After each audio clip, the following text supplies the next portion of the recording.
Hi எல்லாருக்கும் welcome back to my channel. இன்னைக்கு எங்க ஊர்ல திருவிழா. திருவிழாக்காக எல்லாரும் ஊர்ல இருந்து வந்திருக்கோம். இந்த திருவிழா பாத்தீங்கன்னா 1 வீக்கா கண்டினியூஸா நடந்துட்டே இருக்கும். பட் இன்னைக்கும் நாளைக்கும் கொஞ்சம் ஸ்பெஷல். இன்னைக்கு டே 1, நாளைக்கு டே 2. இந்த டே 1 திருவிழால என்ன பண்ணுவோம்னு பாத்தீங்கன்னா, ஒவ்வொரு ஏரியாலையுமே முளைப்பாரி வளர்த்துருப்போம். அந்த முளைப்பாரியை ஊரெல்லாம் சுத்திட்டு போய் அந்த திருவிழா நடக்கிற கோவில்ல இன்னைக்கு நைட் வச்சிருவோம். இன்னைக்கு நைட் வச்சுட்டு நாளைக்கு டே 2 என்ன நடக்கும்னா, பால் குடம் எடுப்போம். பால் குடம் எடுத்துட்டு ஈவினிங் பாத்தீங்கன்னா அந்த கோவில்ல வச்ச முளைப்பாரியை திருப்பி எடுத்துட்டு போய் குளத்துல கரைச்சிருவோம். அதோட திருவிழா முடியும். இன்னைக்கு பாத்தீங்கன்னா டே 1. இந்த டே 1 திருவிழா எப்படி செலிப்ரேட் பண்றோம் நாங்க, எப்படி எங்களுக்கு போகுது அப்படிங்கறத இந்த விளாக்ல காட்டுறேன். வாங்க பார்க்கலாம். ஃபஸ்ட் டே திருவிழா அன்றைக்கி காலையில் தாங்க நான் சென்னையிலேருந்தே வந்திருந்தேன். வந்ததுலேருந்தே கொஞ்சம் ஹெக்டிக்காக தான் போயிட்டு இருந்துச்சு. கோவிலுக்கு போகிறது, அப்புறம் வீட்டில் கொஞ்சம் வேலையெல்லாம் பார்க்குறது, அதுக்கப்புறம் எங்களோட காஸ்டியூம் எல்லாம் ரெடி பண்ணுறது, இந்த மாதிரி கொஞ்சம் ஹெக்டிக்காக தான் போயிட்டு இருந்துச்சு. இந்த லாஸ்ட் மினிட் ஷாப்பிங் மட்டும் தவிர்க்க முடியாத ஒன்றா தாங்க இருக்குது. நாங்கள் ஒரு 3 months கிட்ட இந்த காஸ்டியூமுக்கு, ஆக்சசரிஸ்க்கு அதுக்கெலாம் ஸ்பெண்ட் பண்ணிகிட்ருக்கோம். அதாவது ஃபுல் ஃப்ளெஜ்டாக இல்லாமல் கொஞ்சம் வீக்கெண்டில் பிளான் பண்ணிகிட்ருக்கோம். ஏன்னா நாங்கள் சாரியிலேருந்து ஹாஃப் சாரியாக கன்வெர்ட் பண்ணோம். அதுக்கு தாவணி எடுக்கிறது, அந்த ஆக்சசரிஸ் மேட்சிங்காக ஆக்சசரிஸ் வாங்குறது, இந்த மாதிரி கொஞ்சம் நாங்கள் ஸ்பெண்ட் பண்ணிட்டு தான் இருக்கோம். அப்படி இருந்துமே அந்த செகண்ட் டே போடுற காஸ்டியூம்க்கான ஆக்சசரிஸ் எங்களுக்கு கிடைக்கல. அதனால லாஸ்ட் மினிட் ஷாப்பிங் பண்ண வேண்டியதாயிருச்சு. அந்த ஒர்க் எல்லாமே முடிச்சுட்டு கிளம்பும் போது கொஞ்சம் டைம் சேவ் பண்ணுறதுக்காக நான் ப்ரீப்ளீட் பண்ணுறதெல்லாம் பண்ணிடலாம் அப்படின்னு சொல்லிட்டு நான் பண்ண ஸ்டார்ட் பண்ணிட்டேன். ஒரு 3 சாரி கிட்ட ப்ரீப்ளீட் பண்ண வேண்டியதாக இருந்துச்சு. எனக்கும் தங்கச்சிக்கும் ஹாஃப் சாரி தான். அதுக்கு ப்ரீப்ளீட் தேவையில்லை அந்த கிளாத்துக்கு. அதனால மற்றவங்களாம் யார் யாருக்கெல்லாம் சாரி வேணுமோ அவங்களுக்குலாம் ப்ரீப்ளீட் பண்ணி கொடுத்துடலாம் அப்படின்னு சொல்லிட்டு நான் ப்ரீப்ளீட் பண்ணுற வேலையெல்லாம் நான் பண்ணிட்டு இருந்தேன். ஃபஸ்ட் டேயோட கெட் ரெடி ஷார்ட்ஸ் நான் ஆல்ரெடி அப்லோட் பண்ணியிருக்கேன். பார்க்காதவங்க செக் பண்ணி பாருங்கள். நான் டிஸ்கிரிப்ஷன்லேயே லிங்க் கொடுக்குறேன். அப்படி எல்லாரும் கிளம்பி முளைக்கெடுத்துன்னு சொல்லிட்டு ஒரு பிளேஸ் இருக்கும். அங்கேருந்து தான் முளைப்பாரி தூக்கிட்டு போவாங்க. அங்கே போயிட்டு அசம்பிள் ஆயிடலான்னு சொல்லிட்டு நாங்கள் அங்கே போயிட்டோம். இந்த முளைப்பாரி பார்த்தீங்கன்னா 1 வீக் வரைக்கும் ஒருத்தவங்க வீட்டில் வச்சு வளர்ப்பாங்க. அந்த வளர்த்தவங்க வீட்டிலேருந்து முளைக்கட்டு திண்ணைக்கு எடுத்துகிட்டு வைப்பாங்க. அங்கே வச்சுட்டு அதுக்கப்புறம் கும்மியெல்லாம் கொட்டிட்டு அதுக்கப்புறம் தான் தூக்கிட்டு போவாங்க. அந்த ப்ராசஸ் தான் இப்போ நடந்துகிட்ருக்கு. கும்மி கொட்டி முடிச்சதுக்கப்புறம் பார்த்தீங்கன்னா அவங்கவுங்க நேம் சொல்லி பாரியெல்லாம் எடுத்து கொடுப்பாங்க. அப்போ எடுத்து கொடுக்கும்போது பார்த்தீங்கன்னா க்ரௌடு ஓவர் ஆயிரும். நம்ம அங்கே நின்னோன்னா கூட்டம் அதிகமாகி நம்ம மிஸ் ஆயிடுவோம் அப்படின்னு சொல்லிட்டு ரோட்டுக்கிட்ட நின்றுட்டோம் அப்படின்னா கொஞ்சம் நம்ம அங்கே அதை கிராஸ் பண்ணி தான் வரணும். அங்கே நம்ம அம்மா எல்லாரையும் பார்த்துக்கலான்னு சொல்லிட்டு நாங்கள் ஒரு ஸ்பாட்டில் போய் நின்றுட்டோம். அங்கே போய் நின்னதுக்கப்புறம் வெடி வெடிக்கிறது, அதுக்கப்புறம் ட்ரம்ஸு அதெல்லாம் நல்லா பார்க்கலாம். அங்கே போய் நாங்கள் நின்றுட்டோம். அப்புறம் எல்லாட்டையும் அவங்கவுங்களோட பாரி, மதுக்குடம் அதெல்லாம் எடுத்து கொடுக்க ஆரம்பிச்சிட்டாங்க. இந்த ஆர்டரில் தான் கோவில் வரைக்குமே போகும். ஃபஸ்ட்டு கரகம் இருக்கும், அதுக்கப்புறம் மதுக்குடம்னு சொல்லுவாங்க அது இருக்கும், அதுக்கப்புறம் முளைப்பாரி இருக்கும். இந்த ஆர்டரில் தான் நான் கோவில் வரைக்குமே போகும். அதுக்கப்புறம் அம்மா, பெரியம்மா, அத்தை எல்லாரும் அவங்கவுங்க பாரியை எடுத்துகிட்டு வந்துட்டாங்க. நாங்களும் அவங்களோட ஜாயின் பண்ணிக்கிட்டோம்.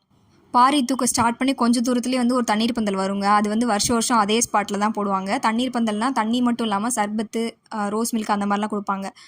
அந்த ஸ்பாட்டை நாங்கள் பார்த்துட்டோம். பார்த்ததுமே நாங்கள் போயிட்டு ரோஸ் மில்க் அதெல்லாம் நாங்கள் நல்லா குடிச்சிட்டு அதுக்கப்புறம் அம்மாவுக்கு, அத்தைக்கு, பெரியமாக்கெலாம் அவங்களுக்கும் ஒரு கிளாஸ் வாங்கிட்டு வந்து அவங்களுக்கும் கொடுத்துட்டோம். இந்த மாதிரி ஜூஸ் கொடுக்குற தண்ணீர் பந்தல், அதுக்கப்புறம் பிஸ்கட், ஸ்நாக்ஸ் அந்த மாதிரிலாம் கொஞ்சம் இடத்துலலாம் கொடுப்பாங்க. இதெல்லாம் சாப்பிட்றோம் சாப்பிடல அப்படிங்கிறதுலாம் செகண்டரி தாங்க. இதை போய் நம்ம அந்த கூட்டத்தில் போய் வாங்குறோம்ல, அதுவே ஒரு பெரிய சந்தோஷமாக இருக்கும் எங்களுக்கு இந்த திருவிழா டயத்தில். இந்த முளைப்பாரி பார்த்தீங்கன்னா யார் வீட்டில் முளைப்பாரி போட்டிருக்காங்களோ அவங்க தான் தூக்கணும் அப்படின்லாம் இல்லைங்க. இப்போ எங்கள் வீட்டில் பார்த்தீங்கன்னா அம்மா, தங்கச்சி, நான் இருக்கோம்.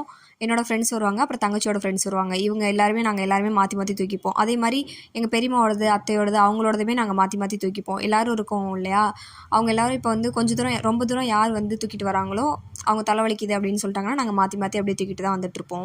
இந்த மாதிரி தான் மாற்றி மாற்றி தூக்கிட்டு வந்துட்டுருப்போம். இப்படி மாற்றி மாற்றி தூக்கிட்டு வர்றது, அதுக்கப்புறம் ஃபோட்டோஸ், வீடியோஸ் எடுக்கிறது, அதுக்கப்புறம் அந்த சாமி பாட்டெலாம் போடுவாங்க. அதெல்லாம் கேட்டு வைப் பண்ணிகிட்டே வரனால எங்களுக்கு அந்த டிஸ்டன்ஸ் தெரியாது. ஒரு 6 to 7 கிலோமீட்டர் கிட்ட டிஸ்டன்ஸ் இருக்கும். அந்த டிஸ்டன்ஸ்லாம் தெரியாமல் நாங்கள் வந்துடுவோம். கால்லாம் ரொம்ப வலிக்காதுங்க. ஆனால் அந்த செப்பல் போடாமல் நடக்கிறதுனால பாதம் மட்டும் ரொம்ப வலிக்க ஆரம்பிச்சிடும். கல்லெல்லாம் குத்தி பாதம் மட்டும் ரொம்ப வலிக்க ஆரம்பிச்சிடும். ஏதாவது எங்கேயாவது இடம் கிடச்சுன்னா கொஞ்ச நேரம் உட்காந்து ரெஸ்ட் எடுத்துகிட்டு போவோம் அப்படின்ற மாதிரி அது மாதிரி பார்த்து கொஞ்ச நேரம் உட்காந்து அந்த மாதிரி நாங்கள் போயிட்டுருப்போம். அவ்வளோ தூரம் நல்லா தாங்க வந்துட்டுருப்போம். பாதமும் வலிக்கும், லைட்டாக வலிக்கும், கொஞ்சம் ரெஸ்ட் எடுத்து அந்த மாதிரி வந்துட்டுருப்போம். ஆனால் கோவில்கிட்ட நெருங்க என்ன ஆகும்னா ஏதோ ரொம்ப பெயின் இருக்கிற மாதிரி, தாங்கவே முடியாத மாதிரி அவ்வளோ வலிக்கும். எப்படா வீட்டுக்கு போவோம் அப்படின்ற மாதிரி இருக்கும். எனக்கு மற்ற டைம்லாம் விட இந்த திருவிழா டயத்தில் ரொம்ப தோணுங்க. என்னென்னா அந்த பசங்களாக பிறந்திருக்கலாம் அப்படின்ட்டு. ஏன்னா அந்த ட்ரம்ஸுக்கு முன்னாடி செம்மையாக வைப் பண்ணிவிட்டு ஜாலியாக ஆடிட்டு போவாங்க. அதை பார்க்கும்போது நம்மளும் பசங்களாக பிறந்திருந்தோம்னா இந்த மாதிரி ஜாலியாக ஆடிட்டு போகலாம்ல அப்படின்ற மாதிரி ஒவ்வொரு திருவிழாவுமே எனக்கு தோணிகிட்டே இருக்கும். அப்புறம் ஜைஜான்டிக்காக இருக்கிற மாதிரி ஒரு பெரிய முளைப்பாரி போடுவாங்க. இந்த டைம் பார்த்தீங்கன்னா சூலாயுதம் உடுக்கையோடு இருக்கிற மாதிரியான ஒரு ஷேப்பில் போட்டிருந்தாங்க. அதுக்கப்புறம் கோவில் கிட்ட வந்தது என்ன பண்ணணும்னு பார்த்தீங்கன்னா முளைப்பாரி எல்லாத்தையுமே பெரியவங்க கிட்ட கொடுத்துட்டோம். அம்மா, பெரியம்மா, அத்தைன்னு சொல்லிட்டு அவங்க கிட்ட கொடுத்துட்டோம். ஏன்னா முளைப்பாரியை போய் அங்கே போய் அசம்பிள் பண்ணணும்னு சொல்லியிருந்தேன் இல்லையா, கோவிலில் போய் அசம்பிள் பண்ணணும். அங்கே அசம்பிள் பண்ணும்போது எல்லாருமே வருவாங்க, எல்லா ஏரியாவிலேருந்து வருவாங்க. ஹோல் காரைக்குடி அங்கே நிற்கும், க்ரௌடு அதிகமாக இருக்கும்.